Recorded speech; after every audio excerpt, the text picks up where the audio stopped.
नमस्कार, आपण पाहत आहे भांडा फोड न्यूज. एका दमात भ्रष्टाचारी कोमात.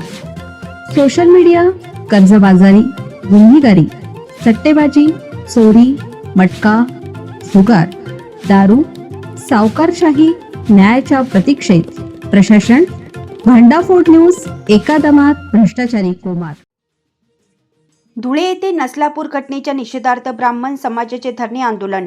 आरोपीच्या प्रतिकात्मक पुतळ्याला फाशी. पुणे जिल्ह्यातील नसलापूर येथे 4 वर्षीय बालिकेवर अत्याचार करून तिची निर्घृण हत्या करण्यात आल्याच्या घटनेने संतापाची लाट उसळली. या पार्श्वभूमीवर सकल ब्राह्मण समाज, श्री भगवान परशुराम युवा मंच, सखी मंच आणि श्री भगवान परशुराम चौक समिती यांच्या वतीनं जेल रोड परिसरात 3 तासांचे धरणे आंदोलन करण्यात आले.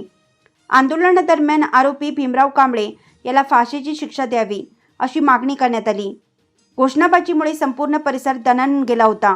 तसेच समाजातील लहान मुलीच्या हस्ते आरोपीच्या प्रतिकात्मक पुतळ्याला फाशी देऊन निषेध व्यक्त करण्यात आला. अल्पवयीन मुलीवर अत्याचार करणाऱ्या नराधमाला जन्मठेपेची शिक्षा झालीच पाहिजे. आंदोलनाची सुरुवात मृत बालिकेला श्रद्धांजली अर्पण करून करण्यात आली. त्यानंतर मोठ्या संख्येने समाज बांधवांनी धरण्यात सहभाग घेतला. आरोपीला कठोरात कठोर शिक्षा व्हावी, विशेषतः फाशीची शिक्षा देण्यात यावी. तसेच हा खटला जलद गतीने न्यायालयात चालवण्यात यावा अशी मागणी करण्यात आली. याशिवाय शक्ती कायदा लागू करावा आणि प्रशासनाने तातडीनं ठोस पावले उचलावीत असेही निवेदनात नमूद करण्यात आले. अन्यथा अधिक तीव्र आंदोलन छेडण्याचा इशाराही देण्यात आला.